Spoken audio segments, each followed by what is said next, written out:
Pemirsa, respon apa yang pertama kali saat Anda melihat ODGJ di jalanan? Takut, jijik, atau bahkan benci? Namun hal tersebut sama sekali tidak berlaku bagi Marsan Susanto, pendiri panti gangguan jiwa Fajar Berseri yang berada di Tambun, Bekasi, Jawa Barat. Tidak ada latar belakang medis, dokter, atau bahkan psikiater. Marsan hanyalah mantan seorang kusir delman yang rela menjual delmannya demi ingin merawat seorang ODGJ karena kasihan. Hingga kini, panti tersebut sudah dihuni oleh orang dengan gangguan jiwa atau ODGJ lebih dari ratusan orang.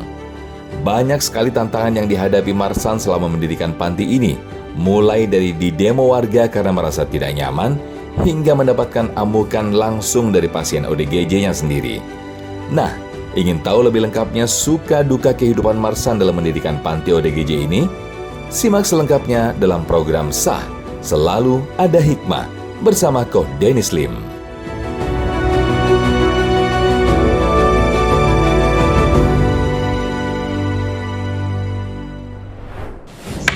Selalu ada hikmah. Bismillahirrahmanirrahim. Assalamualaikum warahmatullahi wabarakatuh. Waalaikumsalam. Kita bakal ngambil sekian banyak hikmah lagi. Kalau ada acara sah, pasti ada orang hebat yang akan kita ambil hikmah dari dalamnya ya. Kali ini kita akan bahas tentang ODGJ, orang dengan gangguan jiwa yang kalau dibayangkan teman-teman mungkin takut, nggak mau ketemu. Tapi Masya Allah, ini beliau nggak ada latar belakang medis, tapi malah pengen untuk gimana caranya ngayomin mereka, banyak bantu mereka. Namanya adalah Pak Marsan ya. Kita akan ajak beliau ngobrol ya. Assalamualaikum warahmatullahi wabarakatuh. Waalaikumsalam warahmatullahi wabarakatuh. Marsan sehat ya? Alhamdulillah. Alhamdulillah. Dulunya katanya ini delman Pak Kusir. Iya betul. Dari kapan sampai kapan itu Pak? Kalau untuk delman dari tahun 92 sampai ke tahun 2005. 92 sampai 2005. Saya lahir 91. Maka 92 udah Masya Allah ya. Bisa coba. Ya, jadi tahun 92 itu saya orang sekusir delman yang suka narik anak di komplek tuh. Nah, punya kuda sendiri berarti? Ya, saya punya kuda sendiri. Pada waktu itu anak saya baru 2, yang satu masih nyusu, yang satu sapian gitu. Kalau bahasa Betawi itu sapian namanya gitu. Sapian. Gitu. Nah, profesi saya setiap jam 3 sampai jam 5 tuh narik anak-anak di komplek. Nah, di situ ada tempat pembuangan sampah. Nah, saya melihat pertama tuh ada ODGJ tempat pembuangan sampah itu, saya tidak punya rasa hati untuk ibah, untuk menolong dia gitu. Itu ODGJ tiap hari di situ? Memang di situ udah hampir berbulan-bulan, mungkin udah tahun barangkali gitu. Karena kalau lihat dari kondisinya, itu udah sangat-sangat prihatin sekali gitu. Dia tidak pakai baju, pakai celana juga udah nggak kelihatan warnanya gitu. Nah, itu awal saya melihat gitu. Nah, ketika melihat yang kedua kalinya, di hari yang berbeda, itu dia sedang makan di kantong plastik yang begitu banyak lalat gitu. Di bak sampah itu? Di bak sampah itu. Nah, saya begitu melihat, setelah itu udah, saya biasa aja gitu. Nah, setelah malam saya kepikiran tuh, bahwasanya apa yang tadi dia makan itu barangkali hewan pun nggak doyan gitu. Kok ini manusia gitu. Nah, derajat saya lebih tinggi dari mereka, apa yang saya perbuat. Jadi itu aja konsekuensinya yang sekarang ini sampai ada 450 orang gitu. Sekarang 450 orang? 450 orang. Cuman kisahnya ini dari tahun 92 sampai tahun 2005 itu kita kan terkumpul lah tuh ya, dari tahun 92 sampai tahun 2005 itu terkumpul kurang lebih hampir 10 orang lah. Iya. Saya kan udah nggak mampu tuh ngempaninnya tuh. Iya. Akhirnya saya punya kuda satu. Nah, karena saya ke tukang warung tuh biasa ngutang beras kan. Di saat itu pas saya ngutang yang beberapa kali gitu ya, nggak dapat. Apa kata tukang warung, Pak, kalau ngutang terus bayarnya nggak jelas saya bangkrut gitu. Iya. Kata tukang warung nih. Dibilang gitu. Ya udah, saya jadi nggak jadi dah tuh, pulang dah tuh. Saya mampir ke rumah teman saya. Setelah saya mampir, saya cerita tentang kesulitan saya gitu. Bahwasanya, waduh, saya habis dari tukang beras tuh, ngutang udah nggak dapat gitu. Saya repot sekali nih untuk masih makan binaan saya gitu. Nah, kata teman saya bilang gini, lah kamu orang gila aja diurusin, orang bener susah. Kata teman saya nih. Akhirnya saya nggak jadi minjem dah tuh. Iya. Udah, saya bicara yang lain dah tuh teman saya. Akhirnya saya pulang dah. Pulang, saya ngomong sama istri. Iya. Udah, saya kan waktu itu kan namanya si Boy itu. Kudanya dikasih nama si Boy. Iya, jadi si Boy itu udah terkenal tuh di komplek tuh. Si Boy. Kalau saya keluar jam 3 tuh, wah ada si Boy gitu, anak-anak gitu. Nah, saya ngomong sama istri, Bu, ini si Boy kita jual dah gitu. Lah kok Pak dijual, nanti kita dari mana sehari-hari, kata istri saya tuh. Soalnya kita udah nggak bisa nih untuk kempanin mereka nih. Nah, istri saya udah diam aja dah tuh. Ya, artinya mengizinkan lah, 50% mengizinkan lah seperti itu. Karena diem. Iya, saya jual dah tuh 2 juta tuh waktu itu. Saya beliin beras semua dah tuh Boy. buat makan binaan saya. Itu Apa nama pantinya, Pak? Al Fajar Berseri. Al-Fajar Basri. Dan itu di dalamnya tadi, kalau untuk per hari ini sekarang ada berapa orang? Sekarang nih ada 450 orang sama lansia. Ya Allah, itu ngasih makanan setiap hari, Pak. Jadi lansia tadi itu kiriman dari masyarakat, dari polisi, dari dinas sosial yang ditelantarkan. Bahkan udah kerja sama Dinsos berarti, Pak? Nah, dinsos karena tidak punya tempat seperti kayak panti kayak seperti saya gitu ya, akhirnya kita mitra gitu. Oke. Mitra gitu. Ya. Dan mereka juga ikut bantu berarti ngasih untuk... Nah, ini terus terang aja nih ya, biar tahu nih ya pemerintah nih. Biar tahu, nggak apa-apa, jeblakin Ya, aja, Pak. bantuannya itu 3 bulan dimakan cuma 1 bulan habis. Bantuannya. Bilangnya bahwa itu bantuan untuk 3 bulan, harusnya untuk 3 bulan. Iya, karena kan tadi cuma hanya sebulan udah habis dimakan. Padahal sebulan udah Iya. habis. Oke. Nah, tapi tadi tuh ada tuh yang sifatnya tidak menentu, misalkan ada hari besar gitu ya, ada bantuan tuh, tidak menentu tuh dari dinas tuh. Ya kita juga artinya mengucapkan terima kasih juga. Iya tentu. Tentu itunya, gitu. Karena biar bagaimanapun rasa kepeduliannya ada gitu. Alhamdulillah. Ya kita bersangka baiklah. Dan memang tugas mereka gitu juga sih, mereka, Pak. ya. Kan itu dana juga dari... Ya, bukan dana dia pribadi kan begitu. Betul. Ada aturannya gitu. Yang jelas kita istiqomah. Ternyata Amin, ya Allah. sekian banyak itu waktu makan ya makan. Betul. Waktu dia minum teh ya minum teh gitu. Walaupun kita dari mana nih dapatnya kan begitu. Ya tadi mungkin udah matematika Allah kalau Ustadz ya. Betul, udah kalau udah berkah. Iya. Tapi apa nggak takut, Pak? Kan ada kan yang suka ngamuk-ngamuk gitu. Pernah ada Iya. kejadian nggak? Kalau awal sih takut. Heeh. Semua pasti orang sama ODGJ pasti takut. Karena bukannya apa serem kita ngelihatnya ODGJ kan serem. Iya. Dan Walaupun mereka berani tidak ngamuk. nekat kan, Pak? Kalau, Iya. Heeh. Ya tapi alhamdulillah mungkin dengan pengalaman kita sekian tahun ternyata mereka ini sangat baik dibandingkan orang yang normal. Lebih lurus ya, Pak? Lebih lurus, lebih jujur. Ya jujur begini, ini kan nanti ODGJ yang sudah mulai membaik gitu ya, gitu. Iya. Tergantung kita kan. Oke. Ya, jadi ternyata ODGJ juga baik. Kalau kita mau tadi niatnya baik gitu ya, gitu. Ya saya sih, kamu pernah disiram pernah, dipukul Ya. dari belakang juga pernah gitu. Tapi kita nggak bisa balas. Kalau kita balas kita sama juga melakukan sama orang-orang sehat kan, gini kan orang udah emang sakit gitu. Iya tuh. Ya. Ya Allah, nih pemirsa penasaran ya bagaimana perjuangan beliau. Suka dukanya tadi, sukanya ada juga ternyata. Tidak hanya duka saja. Dan yang paling penting, setiap detiknya jadi pahala, ngebantu hamba Allah yang lain. Penasaran dengan hikmah selanjutnya? Saudi sah, selalu ada hikmah, jangan kemana-mana.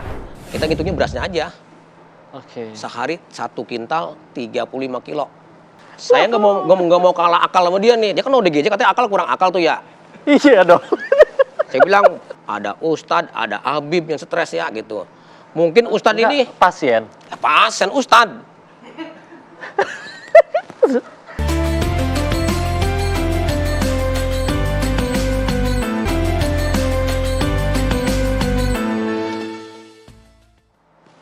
Sah, selalu ada hikmah. Pemirsa, luar biasa perjuangan Pak Marsan tadi, alhamdulillah ya.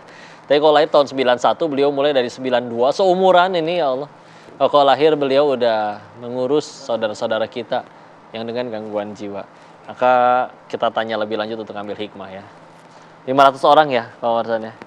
500. Itu berarti butuh beras sehari atau per bulannya berapa kilo, atau perlu biaya juga berapa ratus juta mungkin untuk per bulannya. Kalau saya bilang per bulan saya bingung hitungnya, jadi stres sayanya.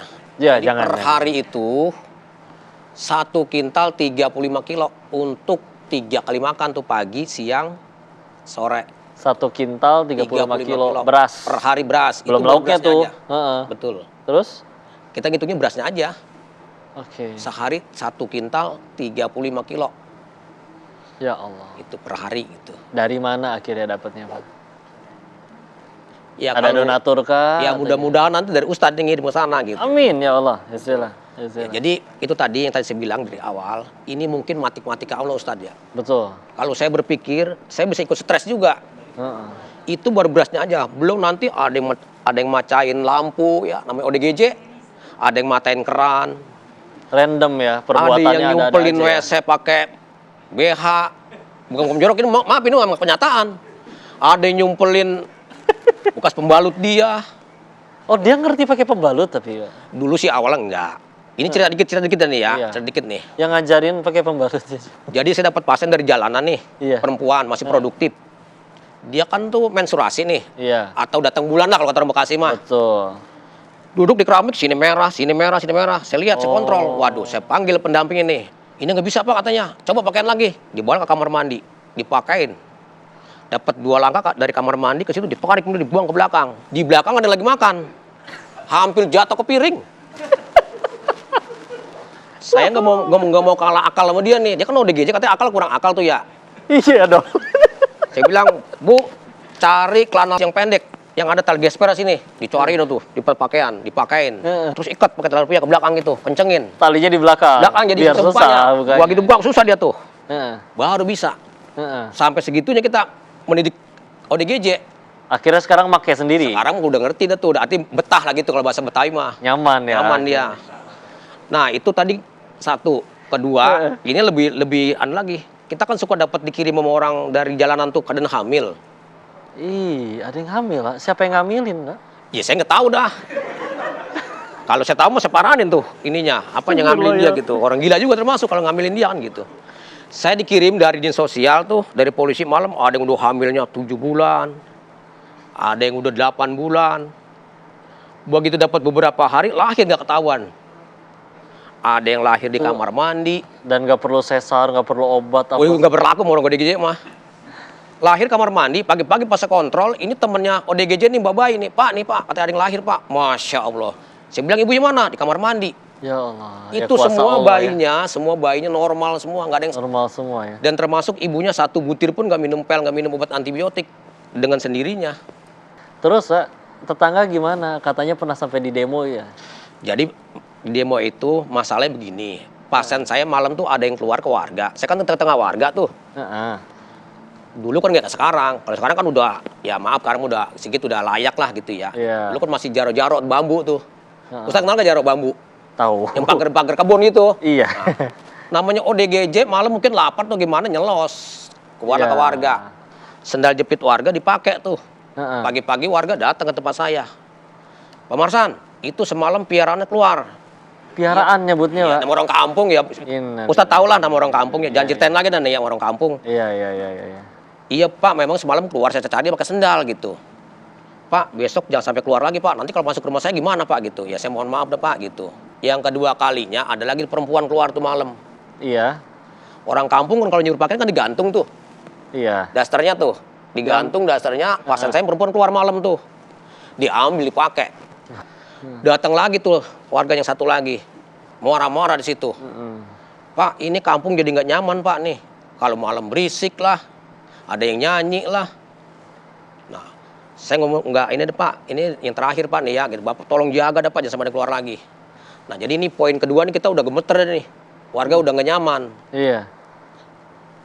Ada lagi ultimatum warga ya. nih masalah lagi nih. Kan kita kan sana Ustadz nih ada Ustadz juga yang stres tuh. Ada Ustadz, ada Habib yang stres ya gitu. Mungkin Ustadz ini pasien. pasien Ustadz. Jadi Ustadz ini mungkin kebiasaan dia kali ajan malam aja jam 2 malam. Suaranya keras gitu ya. Lah.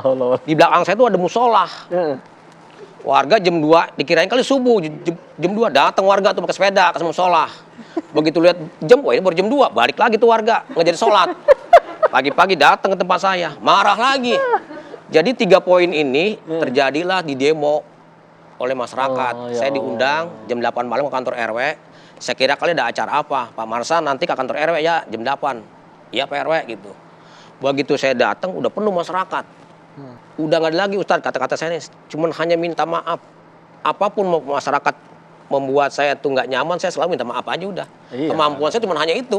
Iya. Nggak ada lagi. Udah. Solusinya nggak ada. Gitu.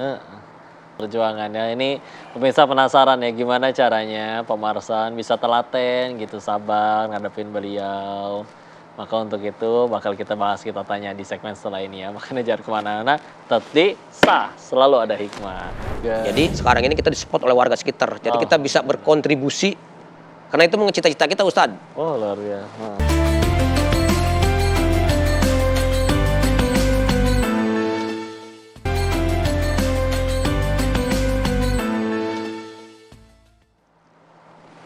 Pemirsa, selalu ada hikmah. Nggak cuma dapat hikmah, tapi ya banyak sekali pengalaman yang bahkan membuat kita tertawa ya, Masya Allah.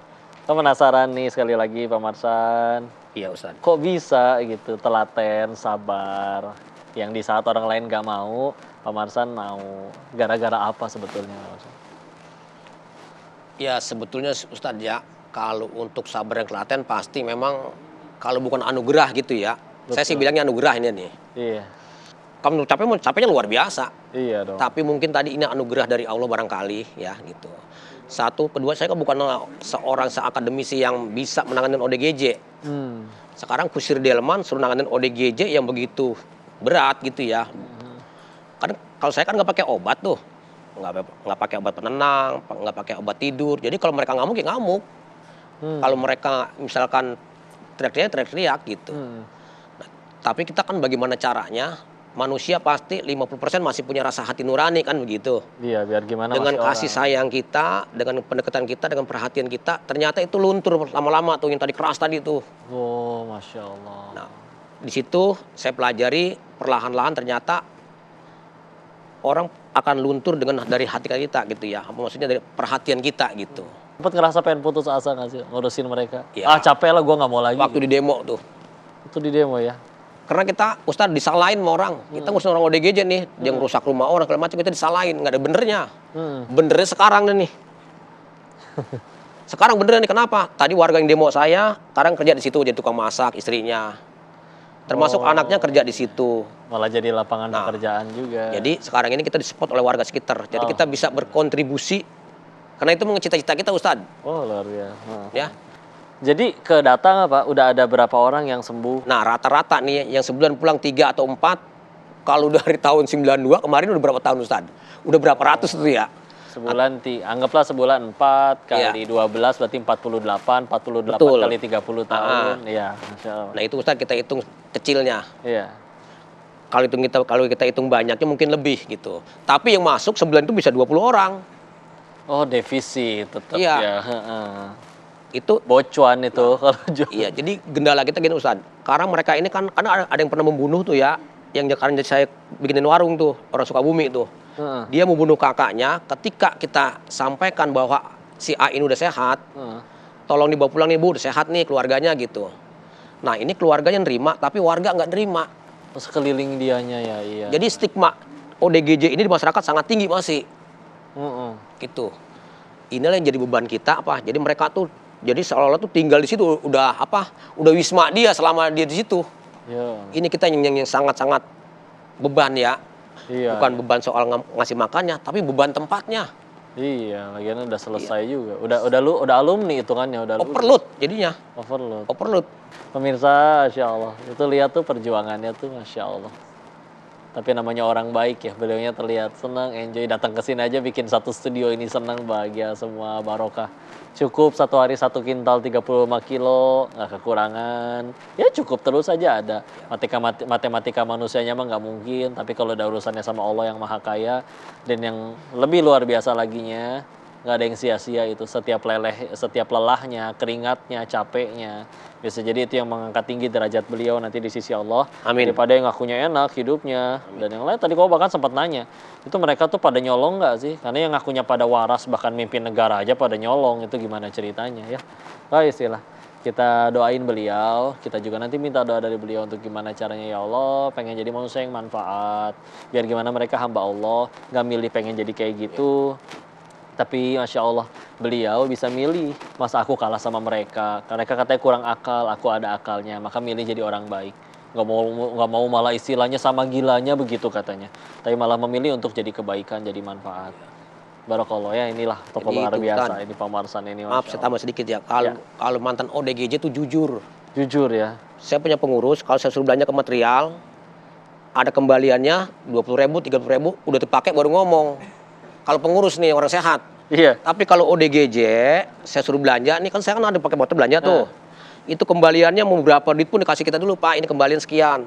Ini jadi suatu penelitian saya, oh ternyata orang ODGJ sangat jujur. Betul. Ya arti mantan ini ya, bukan ODGJ-nya mantan Iya. gitu. Dibandingkan pengurus saya orang sehat-sehat, udah dipakai baru ngomong. Masya Allah. Itu. Ya, pemirsa, itulah Masya Allah kebaikan yang luar biasa ya dari beliau. Kita bakal ngambil sekian banyak hikmah lagi, makanya jangan kemana-mana. Selalu tonton acara Sah Selalu Ada Hikmah. Assalamualaikum warahmatullahi wabarakatuh. Masya Allah, makasih banyak Pak Marsan. Ya. Mohon doanya.